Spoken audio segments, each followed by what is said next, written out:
I fit into a certain New York stereotype. Single, female, live alone, over 30, okay, over 40, cat. Okay.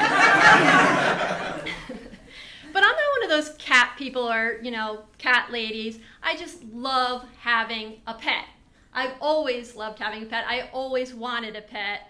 And from a very early age, my two older sisters and I both, begged and whined and pleaded to our parents to have a pet. But, when I look back on it now, our families had kind of a sketchy, if not dark and kind of tragic history when it comes to pets, and actually one particular non-pet. So that's later.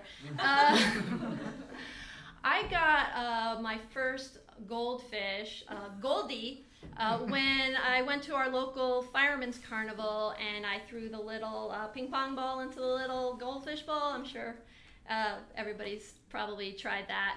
And I was so excited. I brought it home. I went out and got with my parents, and I got the bowl and the pebbles, the colorful pebbles, and the castle and the little thing you get the fish out with, whatever that is. And I was so thrilled. But I learned something about life pretty quickly after that, which was don't always trust that grandma's going to come over and feed your fish when your family's away in colonial Williamsburg, because grandmas are old and they forget. That was my first brush with death, and tragic at the time, but still didn't stop me or any of my family or my sisters, I should say, not my parents, from wanting more pets. And my older sister next came home with our next addition, which was a little newt. I think I called Newt. And you know what they are? They're the little tiny lizardy things, and she kept it in her room in one of those short turtle-sized bowls. And Newt, cute that he was, soon made a break for it. And I'm sure we spent some time looking for Newt, and eventually I found Newt, probably about a month and a half later, or should I say, I found the dried up corpse of Newt underneath my sister's dresser, and you can imagine screaming ensued, blah, blah, blah. So I was not, since I've already had one brush with death, I thought I could keep going, and we did. Off to the pet store, yay. And my other sister came home with two gerbils, gerbil, and they lived in a cage in her room. And I learned something quickly about gerbil care when I heard the first scream. I ran into her room, and there she stood over the cage, gerbil tail in hand, no gerbil. Okay, so lesson one, yeah, don't do that. But that's a natural for them. Gerbils drop their tail.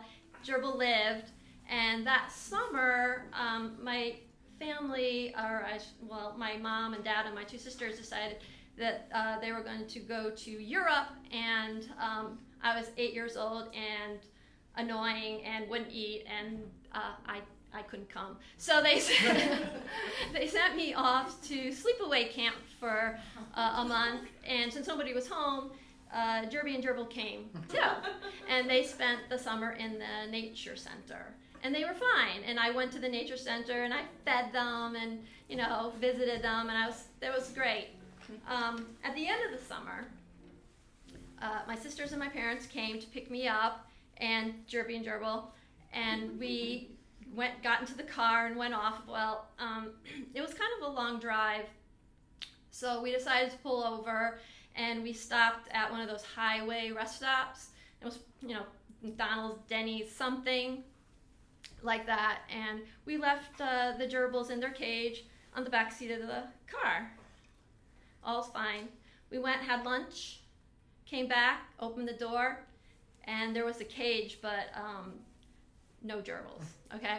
So we searched that car high and low, never found Jerby. He's probably went off and lived very happily in the brush besides the Denny's. Probably was thrilled. And but Gerbil, well, he was found a little bit later in the engine of our car.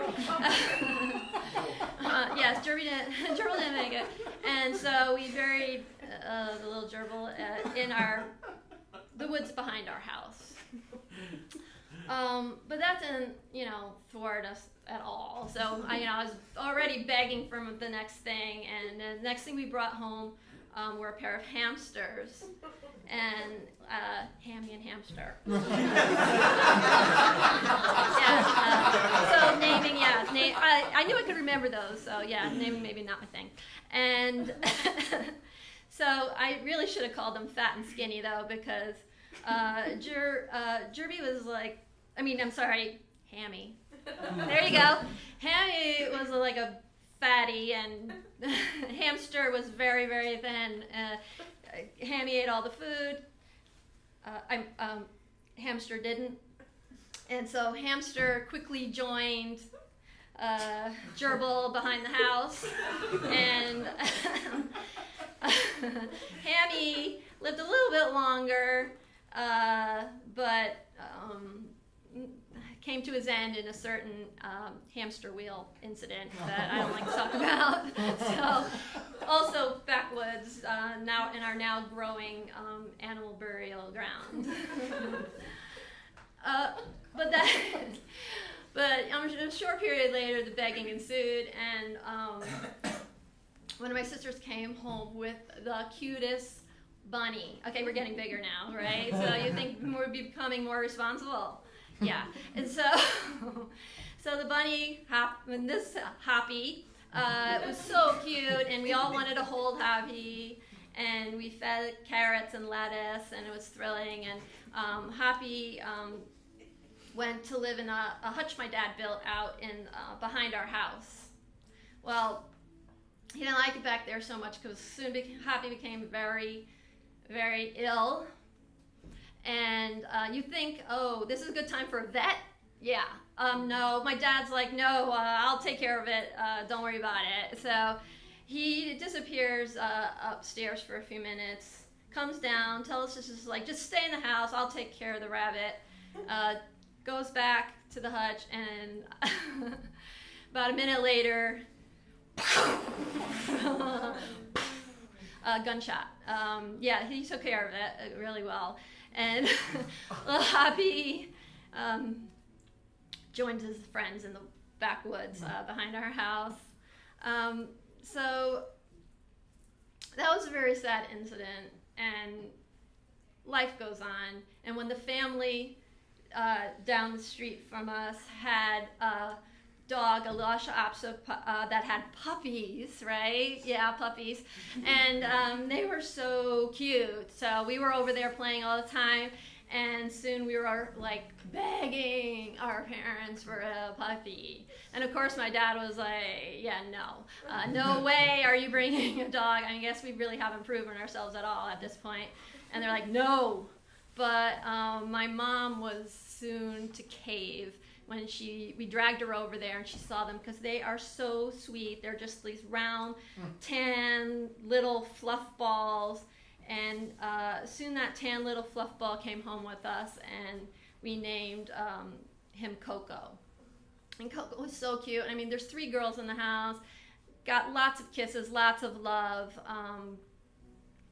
But it was about almost a year later, that at the time I was in the Girl Scouts, and it was Girl Scout cookie season, okay? So I was out with one of my friends, and we were casing the entire neighborhood trying to sell cookies with our cookie sheet. And I guess I knew that I was supposed to be home by 5 o'clock at dinner time. Somebody usually rang a bell or something, but I guess I didn't hear it. And I was sitting on our neighbor's yard on the front lawn, and when my father's car drove up, and he rolled down the window, he didn't look happy. He just said 2 words, "Get in," okay? And I was like, I can walk home from here. And he's like, no, get in the car now. I had no idea what I had done. I got in the car, we drove home, I came into the house, and my mom's crying. My sisters are looking at me with like daggers in their eyes. I'm like, what did I don't know what I did. And I soon find out that they were pretty angry that I hadn't come home in time. And my dad had gotten himself really worked up, and he decided to take the car out looking for me, not realizing that we had chained the dog up in the front yard instead of the back. And when he backed out of the garage, yeah, I know, he backed over Coco. It was horrible, a horrible time. We did bury Coco behind the house with a much bigger grave marker because it was a much bigger incident. But, you know, my mom soon went, you know, crazy, and she went out looking for breeders for another dog. But I have to say, I'm just going to tell you one more little tale, and that's the non-pet story. Okay, I don't know who this happens to, but it happened to us. So it was a crisp fall day, really cold, and my dad's like, yay, let's, this is a great time to make a fire in the fireplace for the first time in the year. And we love fires, right? So we got all, you know, we get crazy, and we straighten out our hangers so we can put our marshmallows on the end of it. We would all sit on the floor trying to get closer to the fireplace. My dad disappeared outside. He grabbed up a huge bundle of sticks, huge, came in, put them into the fireplace, you know, ripped up some newspapers, lit a match, and the thing flamed up pretty quickly. And so, you know, we were pretty happy for about 5 seconds until this giant flaming ball of feathers and flame and smoke flew into the room we were in, screeching. It was horrible. Screeching. You had to be there. So it was screaming and turning, and we were just like, what? You know, what's happening? So it ran through the house, down a hall, into the kitchen, still flapping its wings and feathers burning, and we all chased it, screaming right behind it. My dad had some sense to grab a pot, and he filled it with water and dumped the water on top of this flaming feather ball, which we soon found out was a duck. And I never will know how that duck got in there, whether it came down the chimney or it was in the bunch of firewood he was carrying, which would be bizarre, right? But it happened. I guess it could happen. And so this duck was still alive, you know, and it was screaming, and we were screaming even louder. And my dad disappeared upstairs for a second, came down with a big towel, wrapped the duck up, went back outside, and about a minute later we heard that oh so familiar sound. Well, that was sad and tragic, and whenever I tell anybody that story, they're like, yeah, right. And I'm like, yeah, right. You know, it happened. They're like, who could that happen to? And I'm like, me. So it does happen, and you know, life goes on, and my mother did find that other dog, and we brought that dog home, and another Lhasa Apso, and we named her Kimmy, and Kimmy lived for 18 years. Yeah. And I grew up to be a wonderful pet owner, a wonderful cat mommy. My sisters grew up to be wonderful, wonderful dog mommies, and even human mommies. There's one right there. Thank you.